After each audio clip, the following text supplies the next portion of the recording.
ముందస్తు పథకం ప్రకారమే విమానాశ్రయంలో జగన్పై కోడికత్తితో శ్రీనివాస్ దాడి చేశాడని విశాఖ సిపి మహేష్ చంద్ర లడ్డా తెలిపారు.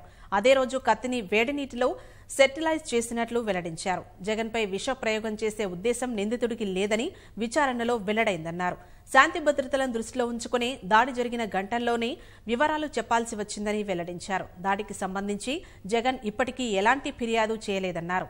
హైకోర్టు కూడా తాము చెప్పేదాకా ఛార్జిషీట్ దాఖలు చేయవద్దన్న విషయాన్ని విశాఖ సిపి గుర్తు చేశారు.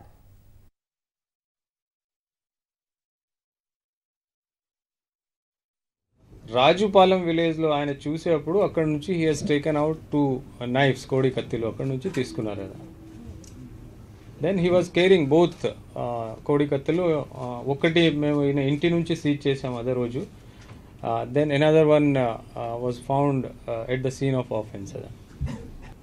October 2018లో యాక్చువల్లీ ఈ 25th ముందుకు ఆయన 18th అటాక్ చేయడానికి చూశారు. అది ఫార్చునేట్లీ దట్ డే జగన్ గారు 1 day బిఫోర్ వెళ్ళిపోయారు 17th because of I think festival Dasara festival వల్ల ఈ నైఫ్కి ఆయన స్టెరిలైజ్ చేసేప్పుడు వాళ్ళు చూశారు ఆయన. సో దే ఆస్క్ నీవు ఎందుకు అలాగ చేస్తున్నారంటే నేను ఫ్లవర్స్కి ఇది వెజిటేబుల్స్ అండ్ ఫ్రూట్స్కి ఆ డిజైన్ చేయడానికి ఇది యూజ్ చేస్తానని చెప్పారు వాళ్ళకు కదా. So then the leader of opposition just stood up and he was talking to one of the person by name Dharmasri. So ఆయనతో మాట్లాడేప్పుడు he was showing something on mobile as per our investigation. This person from the left side he was standing and he just prick that కత్తి ఇక్కడ చేశారు.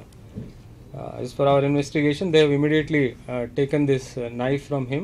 They have taken out, and this fellow was being brought out by our officer, Mr. Vasudev was there, and one other CISF officer was there, and he was brought out and taken to CISF custody.